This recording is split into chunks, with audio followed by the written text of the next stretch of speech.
Yes, yes. Today is just a great day, and we're doing this from home. So that son in the background, I am so sorry. I'm getting ready to text him right now and tell him to be quiet. So our apologies for being unexpectedly off air, but like other kind of broadcasters, we had issues because of COVID, but we are back. Very happy to be back. We've really missed you guys. Yeah, I have. The other day I got on Facebook and did a video just because I miss people. And I was just like, I'm tired of the same folks, looking at the same folks and everything. And then also, um, my daughter and my niece, thank God they didn't have the coronavirus, but they did have a actual really bad virus. And they were very, very sick, and I had to take care of them. So, yeah, that was another thing. Which very happy that they're on the mend. So today we are joined by two of our cousins. We all share Edgefield, South Carolina roots. So Loretta Bellamy is back with us again. So happy to see you again, Loretta. And we're also joined by Hammad Asad. How you guys doing? Today we are going to be talking about how you handle what I call sensitive information on your family tree. So it could be anything from murder, death, kill, bigamy, incest, whatever. all the things that kind of gave our older generations the heebie-jeebies, and they didn't like talking about. All that stuff that we're uncovering and finding out. What? Yes, we are. That's what we're doing today. So I'm gonna lead it by saying that even though this conversation is not like totally centered on Edgefield, individually and together, the four of us plus our extended research team, we have found every kind of shady, sensitive, uncomfortable kind of story and history coming out of Edgefield. I think that's humanly possible to get. Yeah, we have. We really have. Yes, yes. Can you hear me? Yeah, we hear you. Absolutely. Okay. So, again, I'm thinking about even some shows that we've had where I've been hesitant to name people on air that are our ancestral cousins or our ancestors, because some of the stories are a little bit, I could see where some of their descendants might feel a certain kind of way having like certain family histories broadcast. For instance, Donnie, Loretta, and I spent about 2 days trying to work out the multiple relationships and or marriages of one woman in particular that just gave us gray hairs. Because I'm not saying her name, but oh God. But remember, every single census, there were more kids who had different last names than the previous batch of kids. And it took us, and I'm only bringing it up not to say anything about her, but to say that from a research perspective, it really caused us some challenges, because it took us at least a half a day just to work out what was going on, or what we thought was going on. That was a 3-day problem. Yeah. And if it weren't for this, even the obituaries didn't clear it up, because everyone's claiming everybody as their full sibling. But they were all, there were groups of full siblings, but there were other groups of half siblings. So between obits, death certificates, marriage records, delayed birth certificates, all that. I mean, it took every conceivable record, I think, for the three of us to finally sort through all those kids. That day, that weekend, those 3 days was the worst 3 days of my life. When I tell you guys that I had a headache like no other, and I was angry. I went on our family page and I said to the family, after we're done with this, stop sleeping with each other. Like, I just kind of went off. I was so angry because that was so, oh my God, it was the worst. It was the worst. I can't stand that family for that issue. But like it was over the top. Yeah, that was a tough one. That was a tough one, definitely. We've had a couple tough ones like that, where we've had multiple marriages, some case no marriages, but we find 12 kids in 4 or 5 different last names. So yeah, it's hard to decipher. So I'm going to bring Hammad in for a moment, but there is something that I wanted to to kind of introduce the topic. Dania seems to get more of these messages than I think other researchers in our group, where people pop up on our DNA match list. We initially don't know how, but then we start putting the pieces of the puzzle together and we work out that it's a non-paternity event. And again, a lot of people don't realize that, maybe they're who they thought was their biological grandfather, great-grandfather, 2 times great-grandfather. Turns out he's not. He's not. Mm-hmm. Or they find out that they were adopted, fully adopted, and they just weren't expecting that in any way, shape, or form. DNA match list. We initially don't know how. I'm sorry. The puzzle together, and we work out that it's a non-paternity event. I thought I was going to the time vortex. Maybe. And Donovan, you might want to speak on this because that has caused issues with living family members. And I guess that the reason why I want to start with that is, one, because that has caused upset, and 2, it's made us kind of sort of reevaluate the kind of information that we put on our trees. Yes, it does. So Hammad, now where Hammad comes in with the family that I am deathly afraid of. I mean, I thought I was afraid of my Yeldale family. Well, I'm not afraid of my Yeldale family. I just don't research. I just don't mess with them anymore. But I am deathly afraid of the Settles family. And Hammad comes in with them. Now, why am I afraid of the Settles family? Because you can look at them, do some type of research on them, and then all of a sudden something else changes, and you're looking at them, and it pulls in another family, and then it pulls in another family, and then it pulls. So I don't mess with them. So Hammad, why don't you talk to us a little bit about them? Because I don't know nothing about them. Yeah, you can have them. It's you can't research the Settles by yourself. Mm-mm. And I took that from you and Brian to get a partner in crime to help with the headache. And I poured on Loretta. We up late researching them and getting gray hairs together because they have so many things in the closet. I'm talking about I found murders, I found incest, I found my great-great-grandmother was married but had 3 kids, none of them with her husband. So, and I'm just now meeting these cousins. So these are the things that it's difficult to deal with the family. And I've had family members cut me off, totally cut me off, saying that I'm stirring up problems. They would rather go to the grave with these things. And then their children end up getting married to each other because no one ever told them, by the way, that's your cousin or that's your half sibling. Right. So to this day, I have cousins who are getting married to each other and or dating each other. And they don't know that they're cousins. Well, again, I mean, because Donnie and I found that when we've looked for articles on newspapers.com or Chronicling America, and we're seeing people getting married today, or at least starting in the 1970s, maybe. The marriage announcements going, seriously, your people let you 2 get married. You're like second cousins. Right. And yeah, you're absolutely right.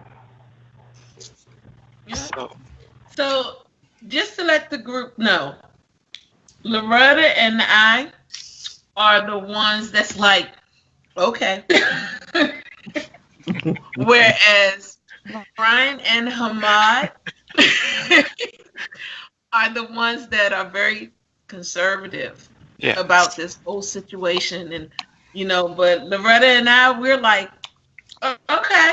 it is what it is. It is what it is. And, well, My view on it is this: if you want to know who you are and where you come from, and you want to do your ancestry, you need to be, when you go backwards, you need to be going in the right direction. So lots of times we go in directions, or people who, not some, I mean, I think I could say us. I think we are better with our research now. We've all found out stuff about our families that we didn't know before, some of it unpleasant. But my thing is, if you're not going backwards in the right direction, then you are attaching yourself to history that's not yours. That's right. You're attaching yourself to history that is somebody else's. So you go through life claiming or belonging to something that you really don't belong to. And I think in a lot of cases that's detrimental, especially when you're talking about mental health, when you're talking about your physical health. You know, there's so many things that we carry on genetically that we bring with us and that we will give to our children. But if you're not getting the answers from the right people or from the right line, you're getting misinformation. I think it's important, especially now that we have DNA testing. See, when we all started this, we weren't really doing DNA back then, very little. Now that we have the DNA, we have direct lines to go back to a certain place to say that this is your grandmother, this is your grandfather.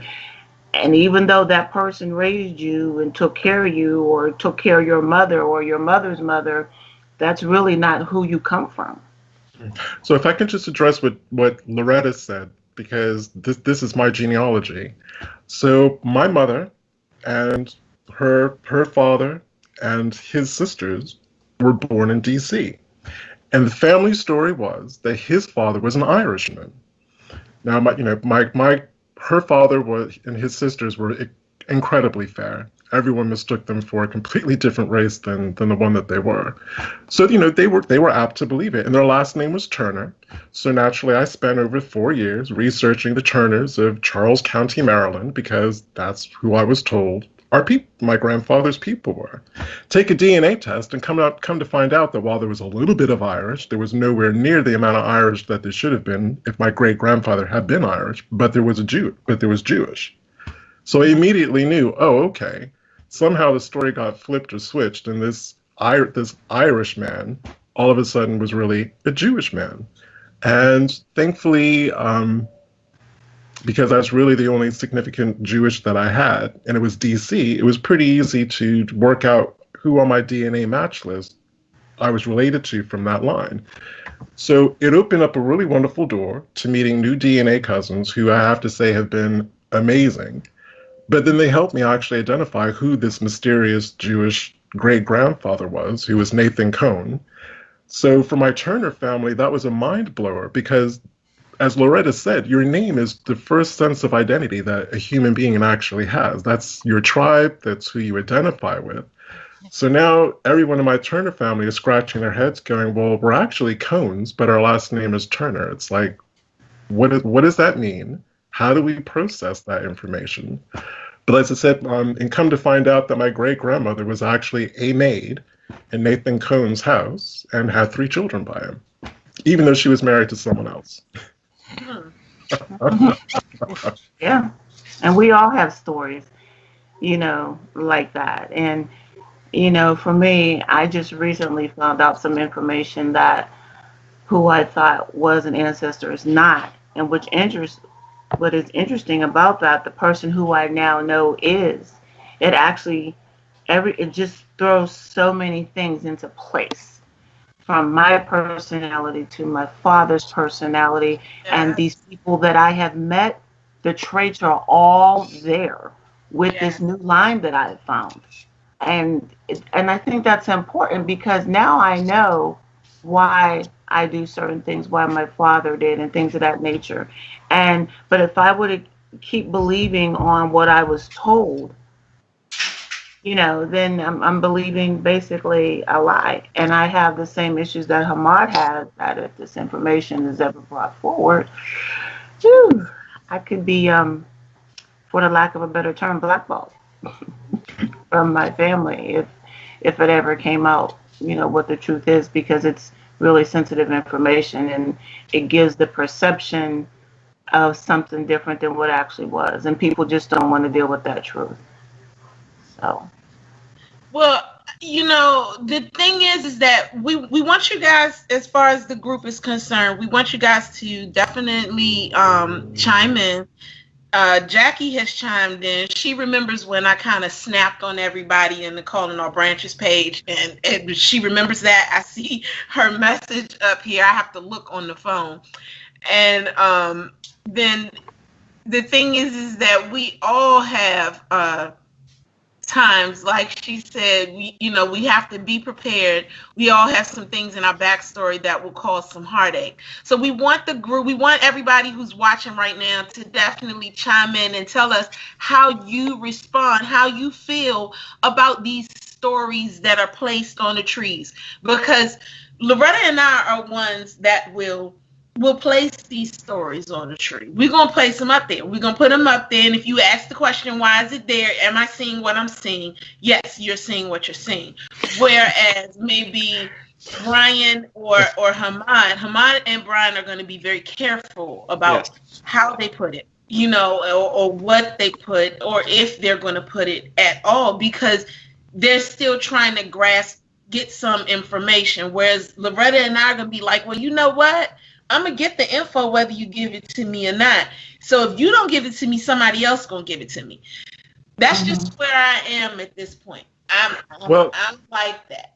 I'm going to say that I was more like Danya and Loretta up until I had a very specific episode. Researching part of my father's family in Wythe County, Virginia, came across a second cousin who'd been lynched about 1920, 1921. This was a man whose lynching was so horrific that the following year, Virginia outlawed for the first time lynching, that kind of a thing. So I wrote about it on Genealogy Adventures. There's 2 or 3 articles that I've written about Raymond Birds. They're on there. You can read them. Well, I didn't realize when I wrote that his lynching is still a highly sensitive subject in the town of Wytheville, which it happened because he has descendants that live there. The families of the people who lynched him still have family that are living there. So the descendants of the people who did the lynching took great exception to what I wrote. I mean, there was like a Twitter war, there was stuff going on about Facebook, but what I wrote was factually true. The whole premise of it, the whole rationale behind how, why he was lynched and all of that. But they took great exception to it. They were threatening legal action to get me to take it down, all that kind of stuff. So that was such a bad experience for me that it's made me rethink sometimes about, even though what I would be relaying is true and factual and provable, that it could cause upset for people. And I'm just thinking, do I really have time to be spending a whole day, 2 days, defending what I've written? And that's what happened with me as well. I had my family turned on me, cut me off. And it was upsetting because they have information I need. They will not share it with me to this day because I shared some information. And that made me sit back like Brian and say, okay, let me be very careful about what I put on my tree. I'm just now mending fences with this side of the family, just now, after a couple years now. And they have information, and now I'm trying to build up trust that they will share this with me. But that's what it was traumatic for me, for them to just cut me off like that, not tell me anything. And if I reach someone, they would actually call that person, don't tell him anything. Wow. Yeah, don't tell him. He's going to post it on Facebook. Don't tell him. So that's kind of made me say, okay, let me be very careful, because I didn't know something that happened 100 years ago and 50 years ago. They still hold it. It's still a big deal. Just like in the case with Brian, they still hold on to that stuff. So that's why I've been more careful. Harold, what'd you say, Brian? And then we'll get to Harold, because Loretta actually says something really brilliant on Friday, and just reminding all of us that I think people think their ancestors lived these perfect lives. They were human beings, just like us. They were motivated by the same drives and desires that we are. So while we may have more technical gadgetry and they couldn't even dream of doing anything like Skyping and Facebooking and all the rest of it, their day-to-day life, what motivated and drove them, the pressures that they faced, the foibles that they had, actually, that's the stuff that makes them really relatable to me. Well, you know, the thing is, before I even get to Harold, the thing is that these secrets are going to cause so much more damage than the secret itself. Because, like, I was talking to the producer when we were trying to, you know, get everybody on the screen, and I was talking to our producer, and he asked the question, does the incest, for example, cause things like mental issues? Now, I'm not anybody's doctor. I need everybody to understand that. But in my opinion, yes, it does. I mean, if you think about it, you're not going to really have a two-headed kid, you know, but can you have a mental problem from mixing those bloods?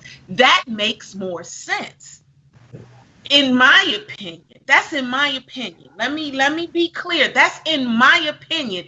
It makes more sense to have a mental problem when the blood of the same family is being mixed, and going down the line, it's going to show up.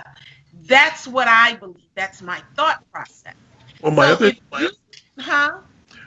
I was going to say the flip side of what you just said is, because we've spoken about this too. We keep seeing where three or four families keep marrying each other over and over and over and over again. And at first they're having like double-digit kids. And then I think Donnie and I both noticed at the same time that by the time they got to about 1910, all of a sudden there's fertility issues. They're either not having any children, they're having children that don't survive, or they're just managing to only produce out of maybe 7 kids, 1 lives, all the other one dies. Right. That's because of, like I said, endogamy, incest, whatever you want to call it, just happening over and over and over again. Right. So I don't know if everybody, I know everybody on the chat doesn't know, but for those that don't know, for my family members, some of my family members know this, but I have something called Chiari malformation. Now, my son has this. I have an autistic son, and he has it as well. But a Chiari malformation is when your brain kind of falls a little past your skull. And in most instances, it doesn't bother you. But if it does, then it's the problem. And it has a lot to do with the headaches that I suffer. Now, my son, it doesn't bother him at all. But me, I have really, really, really bad headaches. Well, come to find out, I have a DNA cousin who has this same issue. And then there's another person who has this same issue. We have like 3 or 4 DNA cousins who have this same issue.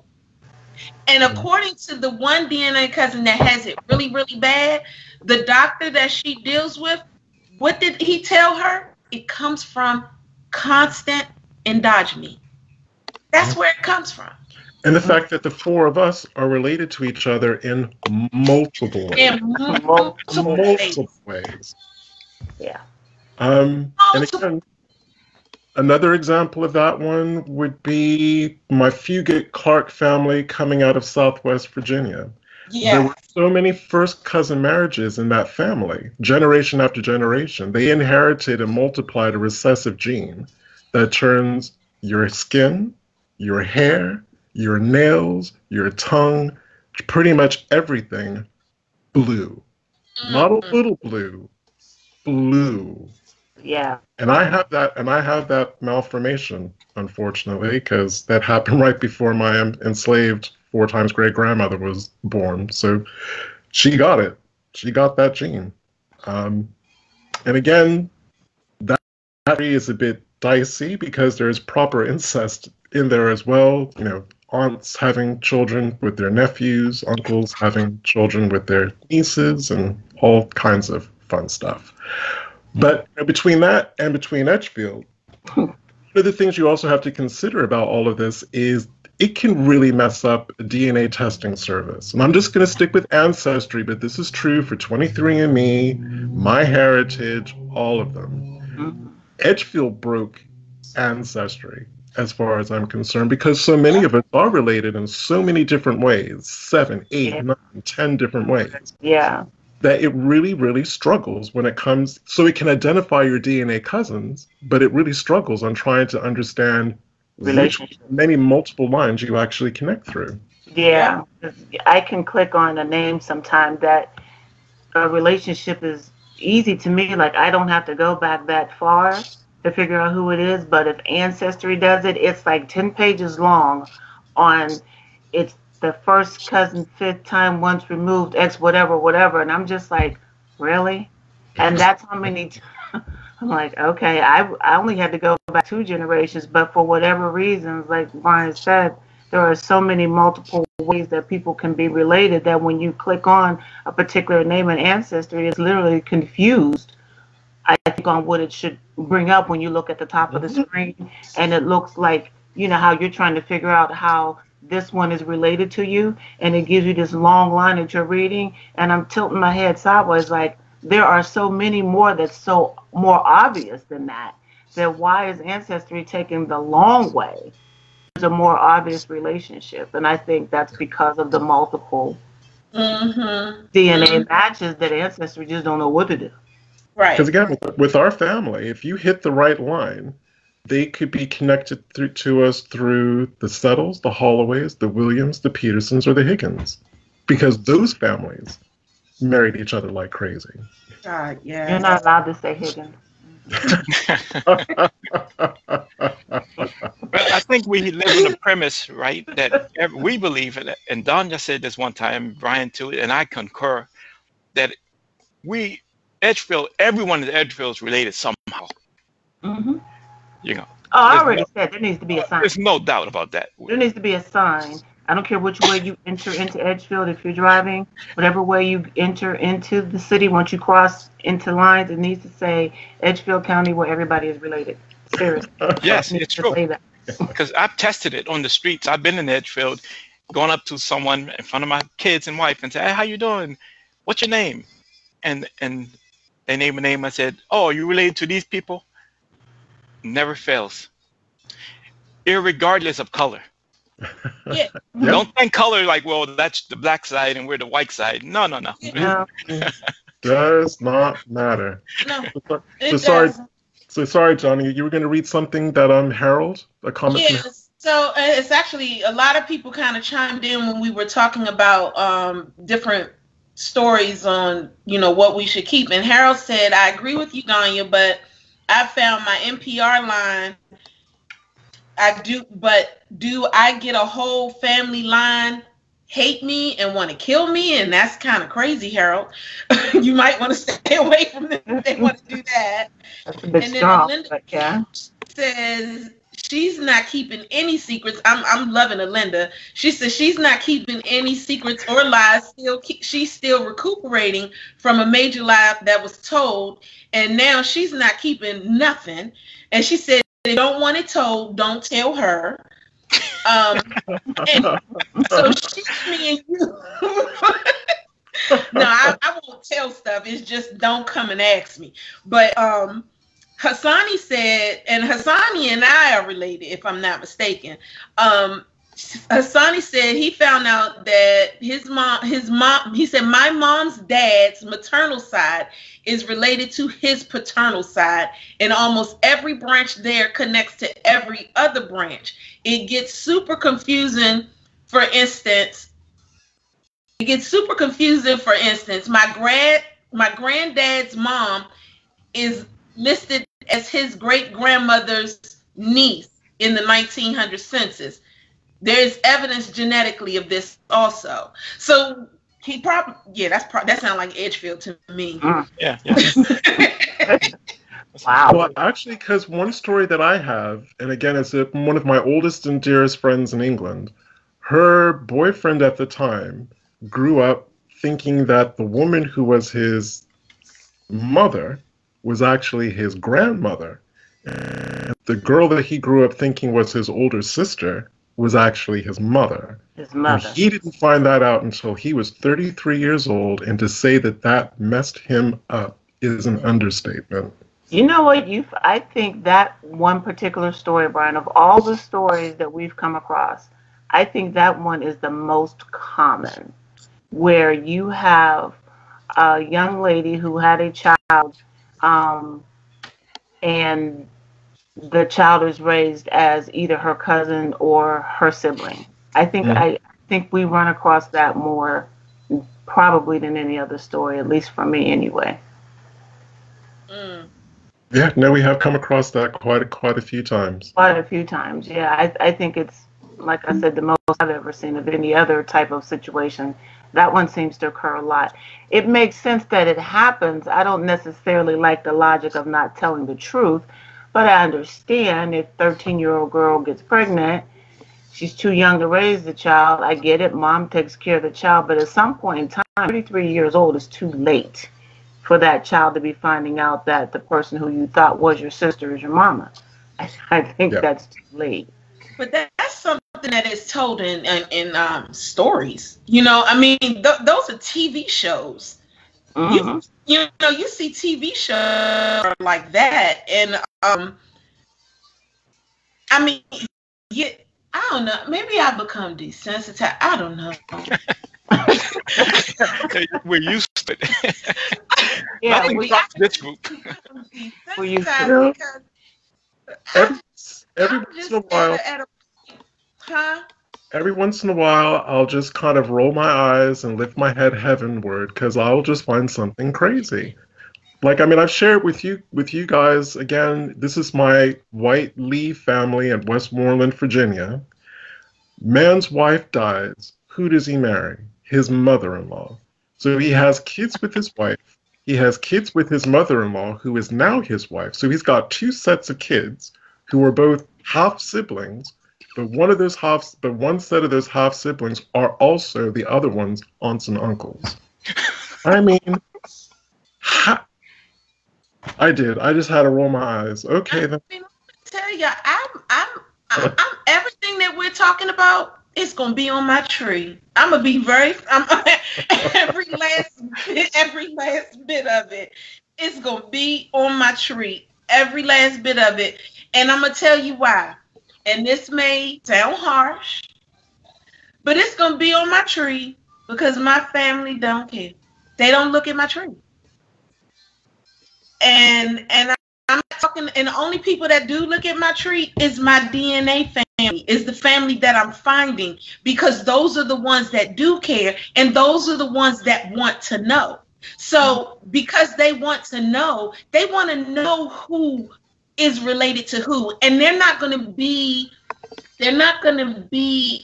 angry at what they find because they were already ready to accept whatever it is that they were going to find.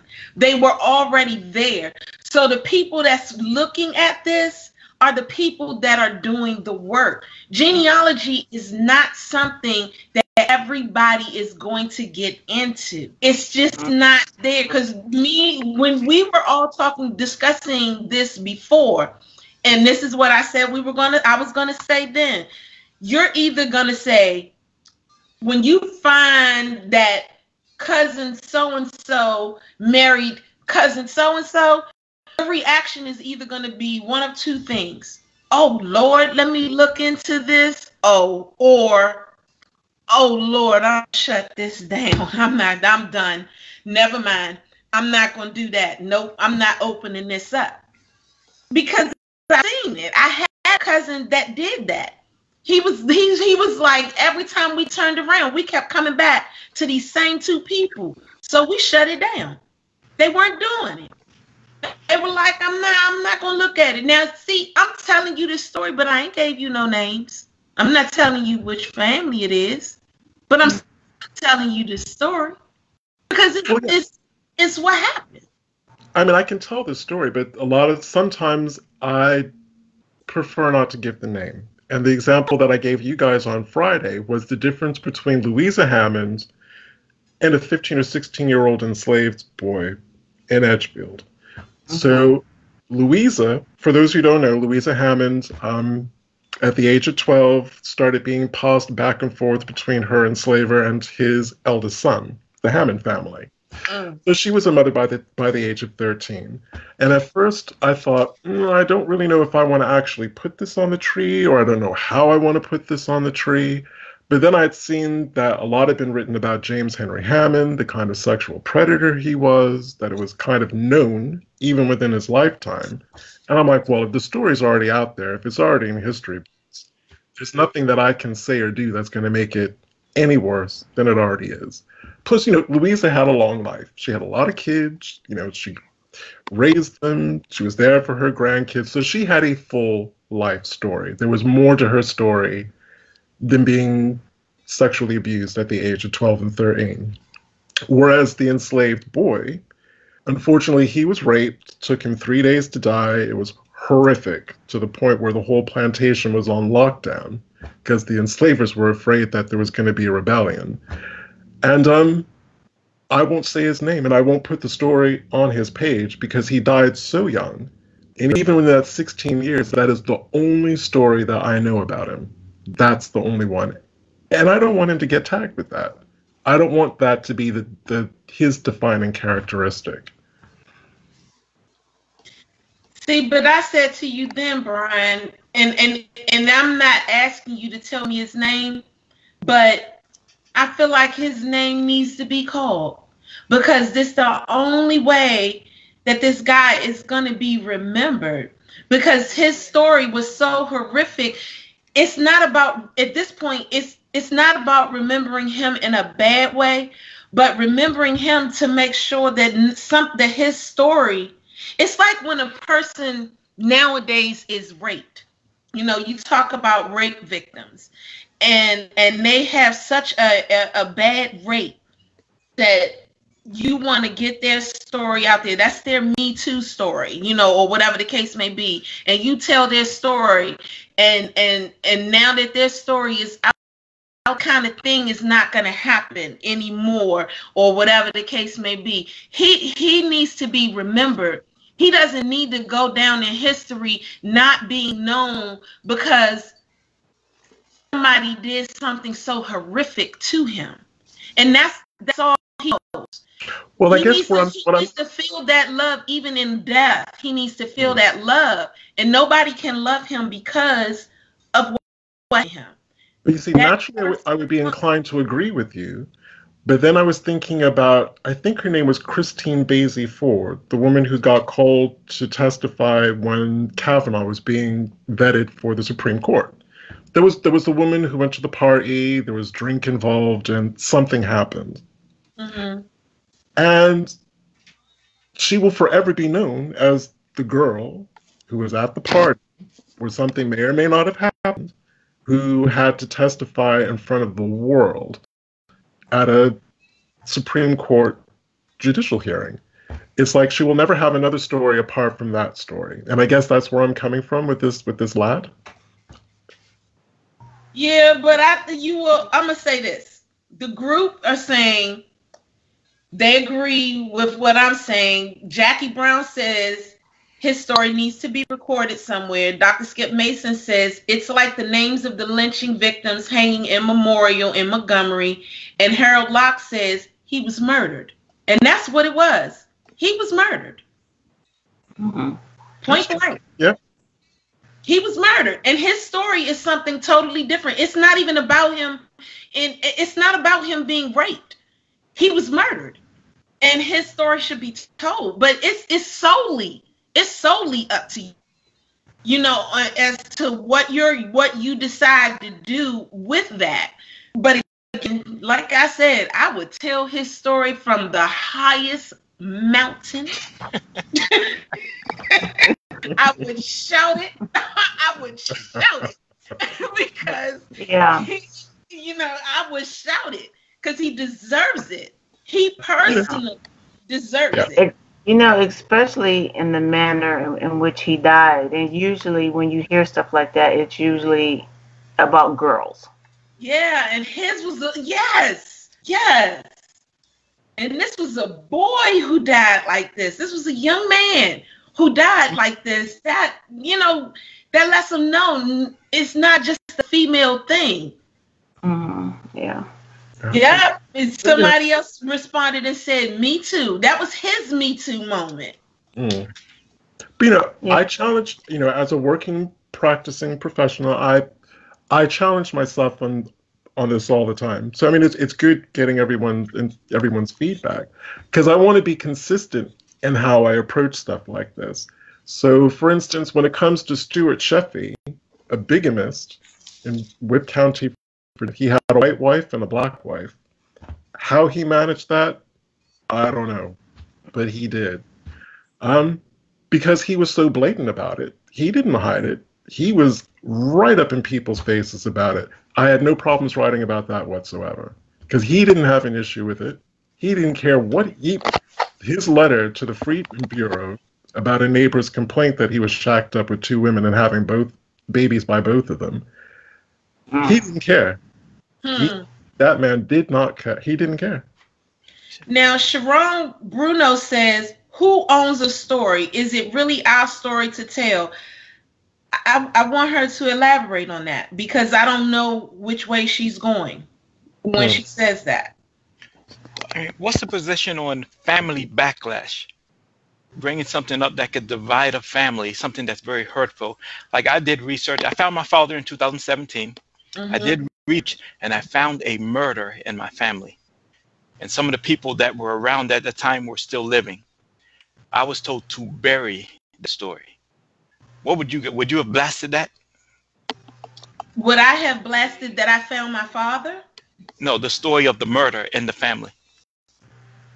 Well, actually, that's a good question for Donia, because Donia has just found a really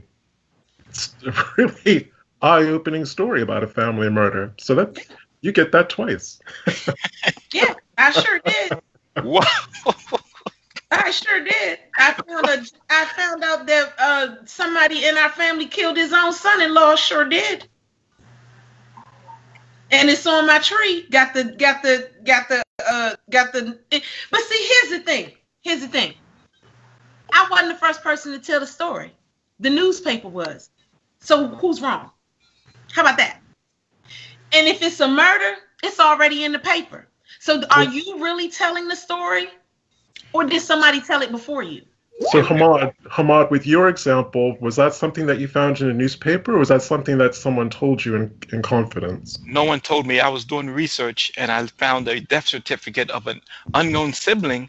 And I was like, who's this sibling? It has the same mother and father as this guy. And I looked, and it says he was murdered. I did research, and it said his sister murdered him. Oh.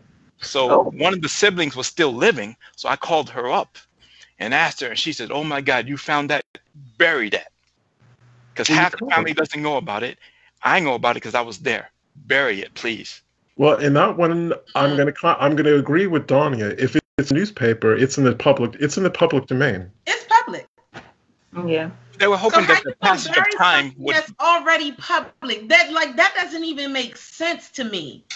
Yeah, because it's not like you found. It was already there, whether you would have found it or not. It's a known situation. Right. That doesn't even make sense to me, because if you found it, then somebody else is going to find it. Point blank. Like now, that. Now, what she's probably saying is for you not to put it on your tree. Maybe she doesn't want that part on the tree, because if somebody else reads it, then or sees it, then it could be questioned or brought up or something. But I don't know. I'm with Donia on this one. This was already documented. It's already done. And most of the things, that's just it. Most things that we find, we're looking at anything that is 50 to 100 plus years old is already documented. It's already found. So how are we telling a story? How are we telling something that hasn't already been told? They say it's opening up old scabs. Yeah. Okay, but it's still something that has already been told. So if it's a scab that's old, most of the times the people that has this scab, they probably dead too. But again, I'm not trying to sound insensitive, and I know that what I just said wasn't sensitive, so I apologize. But in the same instance, it's truth, and it's still there. Now, Sharon responded. She said, "I do not believe that it is my story to tell in such detail. Would you tell this same story if the person was alive today?" The thing is, if the person, in my opinion, with the story that Brian was talking about, if the person was alive today, I wouldn't have to tell the story, because with the story being that horrific, it was going to be told by the media anyway. It was going to be out, so it wouldn't be my story. Is it the media story to tell? They're going to find out, and they're going to do it. It's going to get done. And this is why the media gets such issues that go on, but that the story still gets told. And when the story gets told, then the person that did the action is the one that's going to have the problem. They're supposed to have the problem. They go to jail. They get whatever it is that they're supposed to get. But we're talking about genealogy. We're talking about stuff that happened 100 years ago, 50 years ago, 75 years ago. We're talking about things that are in the newspaper. They're old, and we're trying to connect to our family, because all of these things that connect to our family tells us who we are today and why we the way we do. It's a piece of us in every bit of this stuff that we find every single time, whether we like it or not. And picking up on that point, as I shared with you guys on Friday, there were siblings of ancestors who just seemed to drop off the face of the earth. About 1880, 1890, 1900, couldn't find them. I don't know what made me try to find internments into mental institutions in South Carolina. But whatever prompted me to do that, thank God it did, because I started finding some of them in institutions. And I'm still I'm not struggling, but I'm trying to think of the most respectful. I've added the records. So the records are attached to the individuals in my tree. And sometimes I would normally put a little note next on their page or next to their name. Not doing it with this lot, because I really don't know how their more immediate family members would feel about, oh, well, we had 3 people from our family locked up in Richland for mental health issues. Yeah. Well, back then you have to realize too, they didn't have a lot of options then in order, to put someone away if they couldn't be handled. Now, people with depression and all type of mental issues can be at home and can be around their families and take medication and go to therapy. So, I don't have a problem with putting that information up there, because it's just a different time. There just weren't a lot of options then. Families didn't know how to deal with that type of situation, so they weren't left with options. Things are different now, so people should be able to understand that that's just a person had to be put away because you didn't know how to deal with them. So things are different now. Or, and this is probably something that I don't know if Missy Price is watching, but if she is, she'll find this really interesting. One of the cousins that I found who'd been institutionalized, she was institutionalized because her husband said she was frigid. Oh, wow. Okay. I guess she didn't like him. She didn't want to have sex. He got a bit frustrated, so he literally had her locked up and declared insane. Well, that's just wrong. That's just the power of men in a certain time where they ruled everything. So unfortunately, but most cases aren't like that. Yeah. Most cases, they have mental issues. I kind of feel for her, because bless her heart, she had 9 kids, and she's probably thinking, I seriously do not want to have another child. Ever. That's it. You got 9, be happy with that. And I guess mental issues, because you have to realize too, a lot of those people, they may have not had mental issues. Just like things are misdiagnosed now, things were probably misdiagnosed then. Yeah. As well. They weren't crazy. They weren't out of their mind. You know, that there was nothing wrong with them. That, you know, just, you know, took things into their own hands and made certain decisions that they really didn't have a right to make. So, you know, when it comes to mental health, and if there is an issue, I think it should be posted, because mental health is definitely, any good psychiatrist will tell you, it is something that is passed along. Yes. From generation to generation to generation. So if you got little Sally right now who's 8 years old, and you're seeing an issue in her, and you can trace it back to so and so, you know, there's a clear path there. Definitely post it. Well, that's true, because if I had known about Edgefield when I was a teenager, because I've done a lot of work on my anger management issues, I really, really have. And I didn't realize that I had anger management issues largely because of what I inherited from Edgefield, that little powder keg of emotional. Is it 5 o'clock already? This hour has flown. But I think we have, I was just getting ready to ask Afi, but how much more time do we have? Because we did start a little late. Sorry, I didn't want to interrupt. 5 more minutes, guys. Huh? Just 5 more minutes. Okay. Yes. I just looked at the. I couldn't believe that it's the time it is.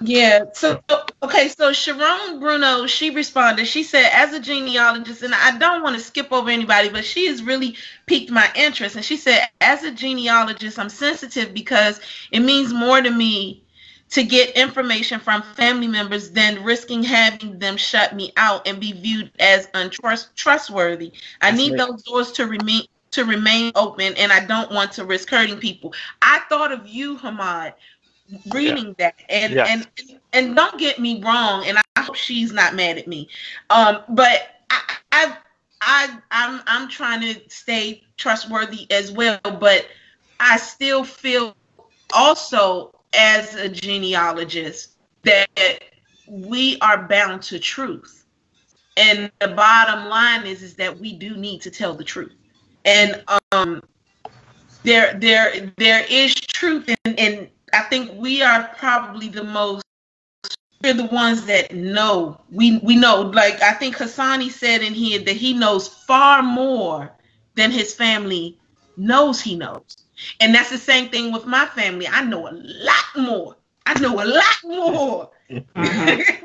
Than they think I know. But I haven't said anything. And I won't, and I'm not going to. Just like in my book, I think a lot of them think I told a lot of stuff in the book, when in actuality I have not mentioned a word in my book about my personal family. My book is about my journey in researching. That's something totally different than what any secrets that we have in the family. Let me be clear. My whole reasoning for researching is to make sure we do not marry each other. That's my reason. I just want to say with the DNA, especially now with everybody doing DNA, what's the point of doing the DNA if you're not going to reveal or do the truth?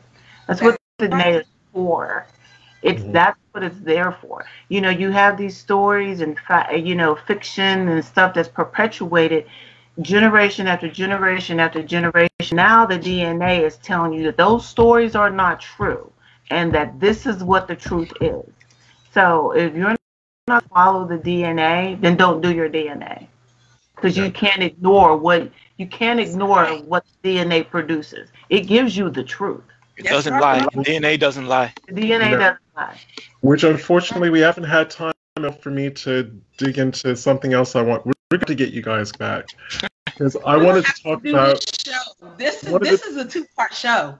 Because one of the biggest secrets that we have in our family is the fact that we're related to white people related to us, and we know that there are African American researchers who don't want to put their white family lines on their tree, and vice versa. There are white genealogists who don't want to see black people on their tree. But that's a topic for another show. So Brian, why don't we make this a 2-part show and we pick up on this tomorrow? Come on. Absolutely. I mean, not tomorrow, next Sunday. next Sunday. Hi, Ben. Hey, Don, how you doing? Maya, say hi to Ben. Hey, Ben, what's up, cousin? Hey, man, how you doing? Good, good. All right, get out. All right. Well, we are coming up to the end of our show. So yeah, if you guys are free next Sunday, let's come back and let's talk about the whole, putting different people of a different ethnicity than you're expecting on your family tree. Are you guys free next weekend? I would love it. Would love it. As long as we have COVID, I'm here. I'm here. So right, you guys know what we're talking about next week. Until then, I am Brian Sheffy. And I'm Danya Williams. This was great, and I'm so glad to see everybody. Sharon, please come back. Don't get mad at me. Thank you. Bye, guys. She wasn't mad at me. Enjoy your Sundays. All right, goodbye. Take care. Nice seeing you. Take care.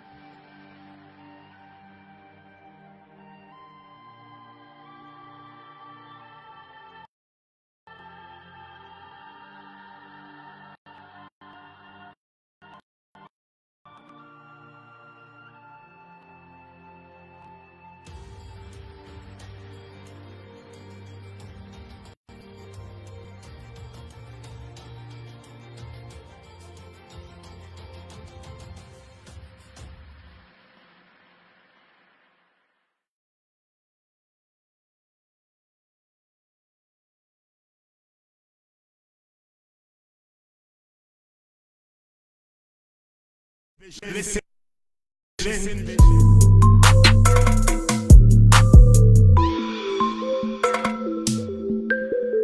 listen, vision, listen, vision. Listen, vision.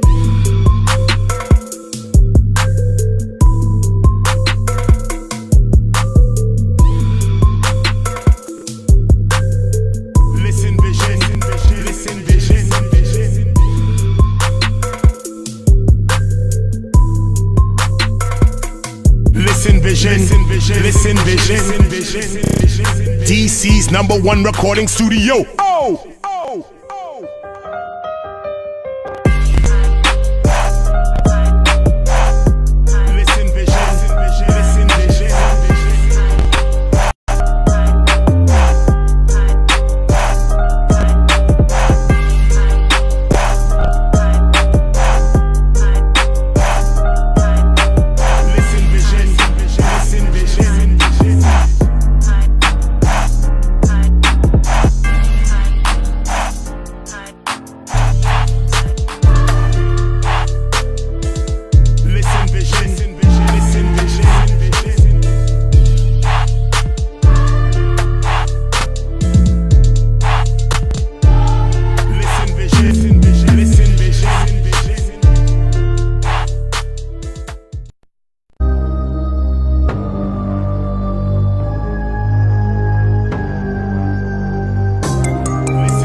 DC's #1 recording studio. Oh!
Listen, vision.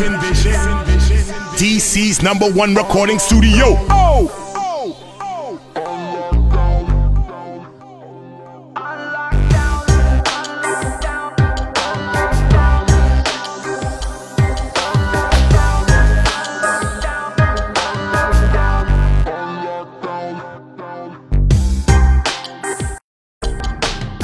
Listen, vision. Listen, vision. Listen, vision. Listen, vision.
DC's #1 recording studio.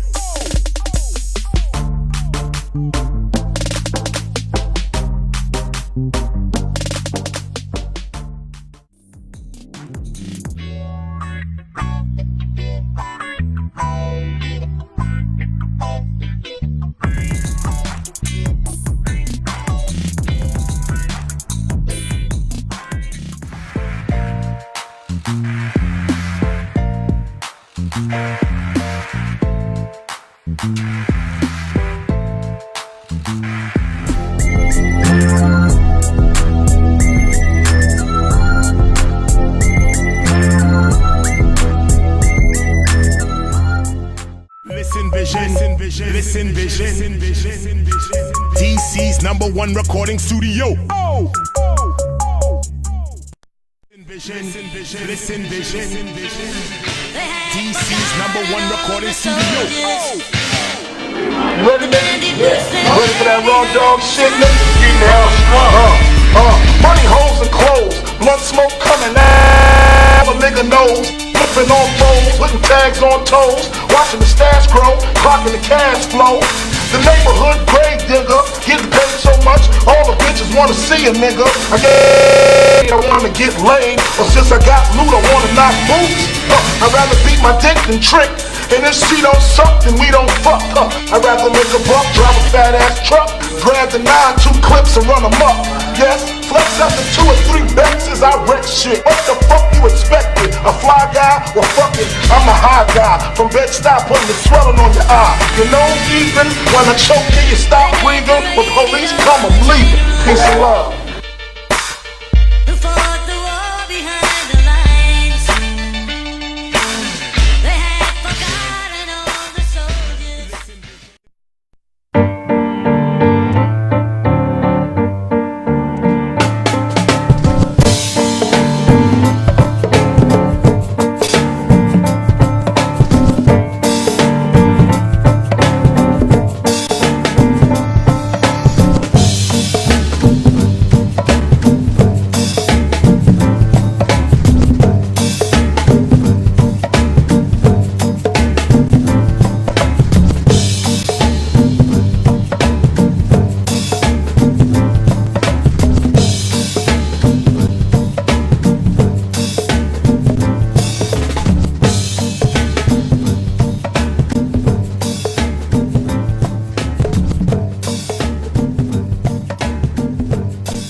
Welcome to Art Lesson.